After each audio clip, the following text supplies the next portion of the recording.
యేసుక్రీస్తు నామములో మీ అందరికీ శుభములు తెలియపరుస్తున్నాను. మీరందరూ బాగున్నారా? మార్నింగ్ మన్నా అనే ఈ కార్యక్రమంలో పాలు పొందుతున్న మీ అందరికీ కృపాక్షేమములే వెంట రావాలని ప్రార్థిస్తున్నాను. రాబోతున్న దినం ఒక బ్రేక్ త్రూ దినముగా ఉండబోతున్నాయి. ఇంకా ఒక 10 రోజుల లోపలనే దేవుడు మీ కుటుంబంలో, మీ జీవితంలో అసాధారణమైన అద్భుతమైన కార్యాన్ని దేవుడు జరిగించబోతున్నాడు.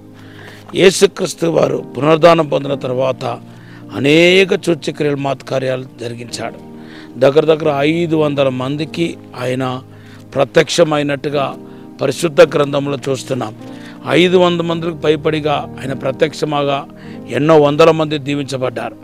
ఈరోజు పునరుద్ధానం పొందిన యేసుక్రీస్తు ఆయన 500 మందికి కనబడిన ఆ 40 రోజులు జరిగిన కార్యాల్లో ఒకటి నేను మీకు వివరించాలని ఆశపడుతున్నాను. యేసు ప్రభు పునరుద్ధానం పొందిన తర్వాత 2 శిష్యులు ఎమ్మై అనే గ్రామానికి వెళుతున్నారు. అలా వెళుతున్నప్పుడు పరిశుద్ధ గ్రంథంలో చూస్తున్నాము, యేసు ప్రభు కూడా వారితో పాటు వెళ్ళారంట. దేవుని బిడ్డలారా, ఎన్ని అకేషన్లు జరిగినా, ఎన్ని ఆధ్యాత్మికమైన కార్యక్రమాలు జరిగినా, జరగకపోయినా దేవుడు మనతో ఉంటాడు, యేసు మనతో ఉంటాడని చెప్పటంలో ఎటువంటి సందేహం లేదు. తర్వాత మీరు చూస్తే యేసు ప్రభు మాట్లాడుతూ ఉంటే వాళ్ళ హృదయం మండటానికి ప్రారంభించిందంట. లూకా సువార్త 24వ అధ్యాయం 32వ వచనం. ఇది పునరుద్ధరణుడైన యేసుక్రీస్తు యొక్క ఆశీర్వాదంలో ఒకటి. మన హృదయం మండించబడతాయి. దేవుని బిడ్డలారా, కీర్తనకారుడు అంటున్నాడు 39వ కీర్తన 2-3 వచనాల్లో, ఆయన వాక్యాన్ని నేను ధ్యానించుండగా నా హృదయంలో మంట పుట్టెను అంటున్నాడు. అవును దేవుని బిడ్డలారా, ఆయన హృదయంలో మంట పుట్టింది. ఆయన హృదయం మండించబడటం ప్రారంభమైంది. అవును, ఈరోజు కూడా మీరు మండించబడాలి. మీ ఆత్మ దేవునికి అగ్ని చేత పరిశుద్ధాత్మతో మండించబడాలి. అప్పుడు మన పాపాన్ని జయించిన వారమై ఉంటాం. యెషయా గ్రంథం 4:3లో ఆయన మనకు దగించే ఆత్మను మనలో ఉంచుతాడంట. ఆ దగించే ఆత్మ యెరూషలేము కలిగిన ప్రతి కల్మషాన్ని కడుగుతాయంట.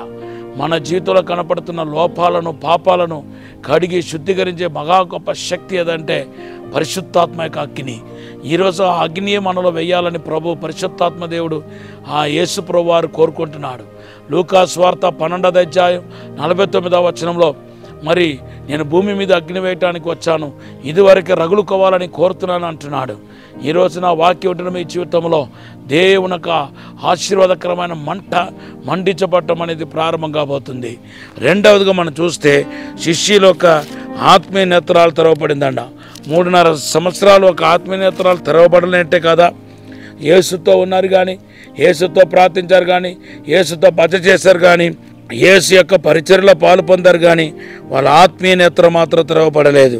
కానీ పునరుద్ధానుడైన యేసుక్రీస్తు శిష్యులతో ఈసారి భజన చేస్తున్నప్పుడు బైబిల్ చెప్తుంది, వారి కళ్ళు తెరవబడ్డాయి.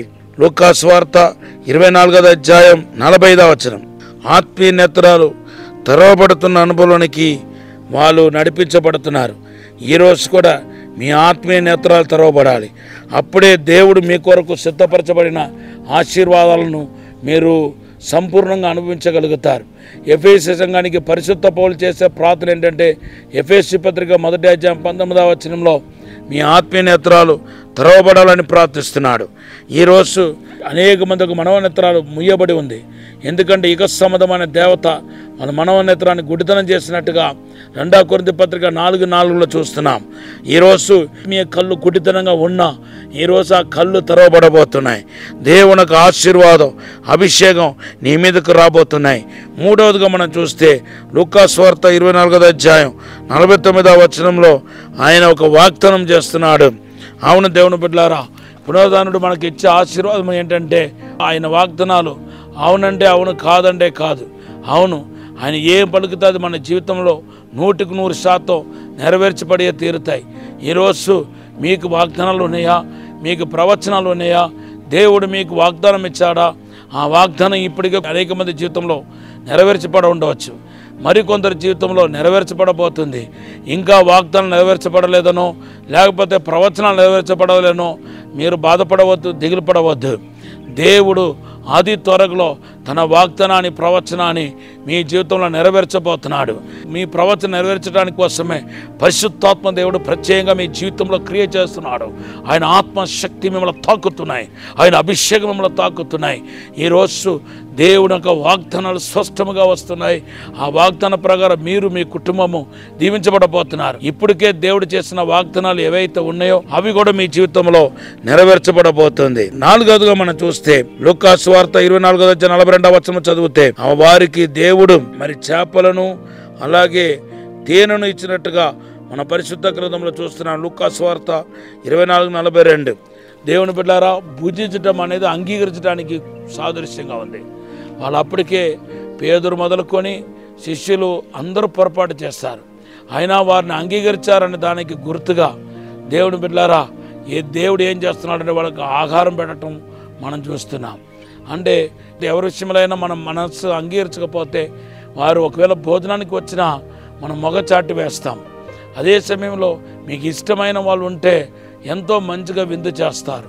సో ఇక్కడ యేసు భోజనం వారికి వడ్డించారంటే దాని ఒక అర్థం ఏంటంటే యేసు వారిని అంగీకరించారు, యేసు వారిని స్వీకరించారు.